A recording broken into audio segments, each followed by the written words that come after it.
বিশ্বাস করেন, বিশ্বাস করেন, আল্লাহর রহমতে আপনার ডিপ্রেশন, অ্যাংজাইটি, ঘুম হয় না, এগুলো সবগুলোর 90% থেকে 95% প্রবলেম নাই হয়ে যাবে ইনশাআল্লাহ। আমাদের যে নার্ভগুলো আছে না, নার্ভগুলো এক্সাইটেড হয়। তো এই নার্ভগুলোকে শান্ত করার জন্য আল্লাহ একটা নার্ভের কন্ট্রোল আমাদের হাতে দিয়েছেন, এবং সেই নার্ভটা হচ্ছে ফ্রেনিক নার্ভ। কি নাম বলেন? ফ্রেনিক। এই নার্ভটা যখন শান্ত হয় তখন সে তার পাশেরটাকে, সে তার পাশেরটাকে, সে তার পাশেরটাকে, এরকম করে লক্ষ লক্ষ কোটি কোটি নার্ভ শান্ত হয়ে যায়। আচ্ছা, আপনাদের হঠাৎ করে রাতে বুক ধরপড় করে, ঘুম আসে না, খাবার রুচি কমে যায়, টেনশন লাগে, মেজাজটা গরম হয়, এইরকম কখনো কারো হয় কিনা? একটু হাত উঁচু করেন তো। ও ভেরি নাইস। এবং যাদের হয়েছে তারা প্রত্যেকে মানুষ, যারা হয়নি মহামানুষ। সবারই হওয়ার কথা, হয় না? এতগুলো প্রবলেমের একটা হবে না, হওয়ারই কথা। এই সবগুলো সমস্যা কোনো সাইকিয়াট্রিস্ট লাগবে না, কিচ্ছু লাগবে না, জাস্ট দুইটা বুদ্ধি শিখাই দেবো, জাস্ট টু। যখন এরকম হবে কারো কোনো দরকার নাই, আল্লাহ দিয়াই দিছে এই বুদ্ধিটা। বুক ভরে তখন শ্বাস নিব, ধরে রাখবো, ছাড়বো। এখনই নেন, দুইবার, ভালো লাগবে।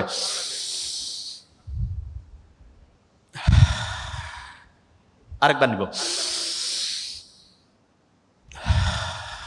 কারণটা কি সেটা বলি। আমাদের ব্রেন থেকে শুরু করে সারাটা শরীর না শান্ত হইলে ভালো কাজ করে, আর দ্বিতীয় যেটা সেটা হচ্ছে অক্সিজেন পাইলে ভালোভাবে কাজ করে। আপনি যখন বুক ভরে শ্বাস নিয়েছেন তখন ঠিকভাবে সবগুলো কোষ অক্সিজেন পাইছে, এবং এই কারণে আপনার দেহের প্রত্যেকটা অংশ খুশি হয়েছে। আপনি ক্ষুধার্ত থাকলে যখন খাবার দেয় মনটা খুশি হয় না? ঠিক তেমনি করে যখন আপনি বুক ভরে এরকম শ্বাস নেন, শ্বাস ছাড়েন, তখন প্রত্যেকটা কোষ ঠিকভাবে অক্সিজেন পায় এবং মনটা চাঙ্গা হয়। এটা নাম্বার 1। নাম্বার 2 যেটা সেটা শুনেন। আল্লাহর রহমতে ঢাকা ইউনিভার্সিটির এখানে তো প্রচুর সবুজ গাছপালা, ক্যাম্পাসটা অসাধারণ। ডিপ্রেশনে আছে, অ্যাংজাইটিতে আছে, ঘুম হয় না, মেজাজ খিটখিটে, এইরকম লোকজনদের যখন ট্রিটমেন্টের জন্য আমাদের ডক্টরের কাছে আসে, আমরা তাদের যতগুলো ওষুধ দেই সেই ওষুধগুলো একটা জিনিস করে কি, সেটা প্রধানত ব্রেইনের মধ্যে সেরোটোনিন বাড়ায় দেয়। কি বাড়ায় দেয়? সেরোটোনিন। ইংরেজি সেরোটোনিন বানানটা কি দিয়ে শুরু বলেন তো? এস। এস দিয়ে আছে না সান? একজন বলে দিয়েছে সান। সানলাইটের মধ্যে সেরোটোনিন আছে। আপনি ওষুধ টাকা দিয়ে ফার্মেসি থেকে কিনে খাবেন, বহু সাইড ইফেক্ট আছে।